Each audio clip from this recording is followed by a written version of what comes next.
नमस्कार दोस्तों, मैं अंकुर उपाध्याय स्वागत करता हूं आप सभी का आपके अपने YouTube channel share market analysis में। दोस्तों, इससे पहले मैंने टाटा पावर पे वीडियो बनाई थी एंड गोल्ड से रिलेटेड आप लोगों से एक चीज बोली थी कि आप चाहते हैं कि गोल्ड पे एक वीडियो बनाऊं कि गोल्ड कितना इंपॉर्टेंट है एक कंट्री के लिए, कौन सी कंट्री के पास सबसे ज्यादा गोल्ड है, भारत देश के पास कितना गोल्ड है एंड क्या हमें गोल्ड में निवेश करना चाहिए या फिर इक्विटी मार्केट में करना चाहिए। देखिए, लोगों के कमेंट आए हैं, यस थम्स भी आए हैं और कुछ लोगों ने कहा है not interested in gold video. तो मैंने सोचा क्यों ना गोल्ड की जो लोग यस कह रहे हैं उनके लिए वीडियो बनाई जाए प्लस इन्वेस्टमेंट डाल दी जाए, तो सबके लिए हो जाएगी वो वीडियो। तो आपको गोल्ड में निवेश करना चाहिए या आपको इक्विटी मार्केट में निवेश करना चाहिए, कहां मिलेंगे आपको ज्यादा रिटर्न्स। और गोल्ड में निवेश तो बहुत से लोग करना चाहते हैं लेकिन विजन क्लियर नहीं है। मैं समझाने की कोशिश करता हूं। फॉर एन एग्जाम्पल, हम जाते हैं दुकान पे ज्वेलरी खरीद लेते हैं और हमें लगता है हमने गोल्ड में निवेश कर लिया। ये एक गलत तरीका है गोल्ड में निवेश करने का। देखिए, हमने ज्वेलरी खरीदी, that is only for wearing purpose, not for investment purpose. वो एक तरीके का इन्वेस्ट है बट वो इन्वेस्टमेंट पर्पस से किया गया है तो गलत है। मान के चलिए मेरे को 5 उंगली मेरे पास, मेरे को 5 उंगली में एक एक अंगूठी पहननी है, तो मैं 5 अंगूठी बनवा रहा हूं, वो तो ठीक है क्योंकि मैंने वो इन्वेस्ट प्लस पहनने के लिए ली। लेकिन अब मेरे पास 5 उंगलियों के बाद मेरा मन भर गया कि भैया अब नहीं पहननी मुझे, तो मैं 6th अंगूठी अगर बनवाऊंगा, रिंग बनवाऊंगा और वो ये सोच के बनवाऊंगा कि भाई अब मैं इसे इन्वेस्ट, गोल्ड का प्राइस तो बढ़ता रहेगा तो मैं इसे इन्वेस्टमेंट पर्पज से रख दूंगा, प्राइस तो बढ़ता ही रहेगा। ये गलत तरीका हो गया। आपने 5 बनवाई, वो इन्वेस्ट भी हुआ, वो वियरिंग भी हुआ, बहुत अच्छी बात है। लेकिन आप 6ठी बनवा रहे हो, अब आपको पहनने की जरूरत नहीं है लेकिन आप बनवा इसलिए रहे हो क्योंकि इन्वेस्ट हो गया। ये गलत तरीका है। अब समझते हैं, पहले मैं उसको कंप्लीट कर दूं भैया कि सबसे ज्यादा कहां पे सोना रखा है और क्यों है उनके पास सबसे ज्यादा, जिसमें भारत देश को एक समय पे सोने की मुर्गी कहा गया था। देखिए, भारत देश में अलग अलग रोज लोग आए, राज करा और चोरी करके भागे, वो सबको पता है, उसको बताऊंगा तो बहुत बड़ी वीडियो बन सकती है। सबसे ज्यादा सोना किसके पास है उसके हिसाब से बात करें डाटा के अकॉर्डिंग, तो सबसे पास गोल्ड जो है, सबसे ज्यादा गोल्ड जो है वो है भैया यूएस के पास।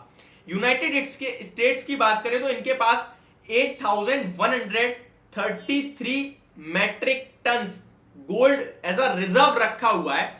मैं यहां पे एक और चीज बताना चाहूंगा कि मैं उस गोल्ड की बात कर रहा हूं जो बैंकों के रिजर्व्स में है, उस गोल्ड की बात नहीं कर रहा जो इंडिविजुअली किसी ने अपने पास इन्वेस्टमेंट पर्पज से लिया है। इस तरीके से तो आई थिंक भारत देश नंबर 1 पे इन्वेस्टमेंट पर्पज से अभी भी, बट रिजर्व्स की बात करें तो गोल्ड सबसे ज्यादा यूएस में यानी यूनाइटेड स्टेट्स में 8133 मैट्रिक टन्स।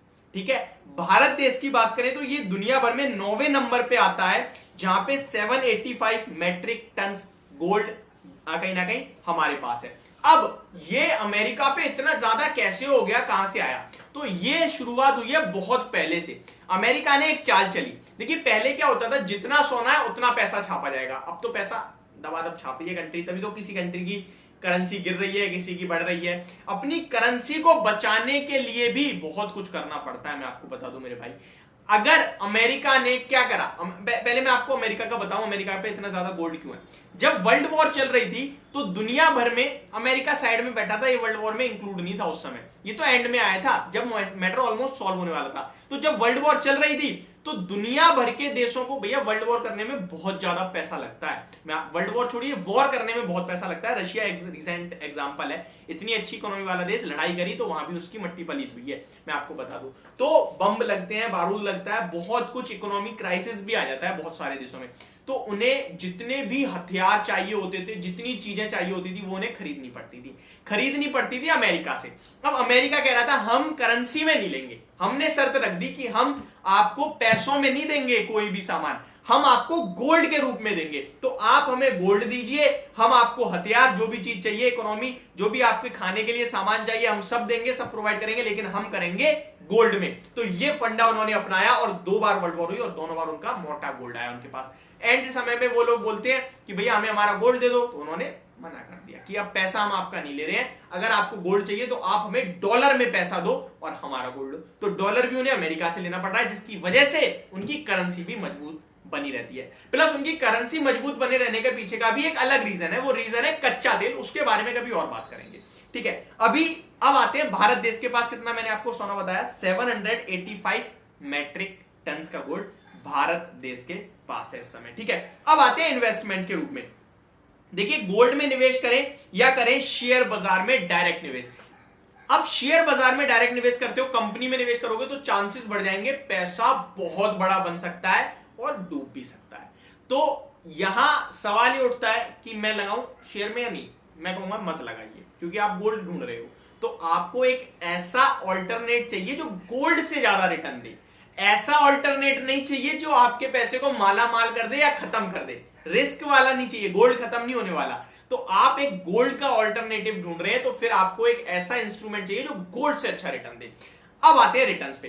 तो देखिए गोल्ड से अच्छे रिटर्न्स की बात करें तो पहले मैं आपको कंपैरिजन बताना चाहूंगा। देखिए 1947 में जो गोल्ड का भाव था वो 89 रुपीज में आपको 10 ग्राम यानी 1 तोला सोना मिलता था।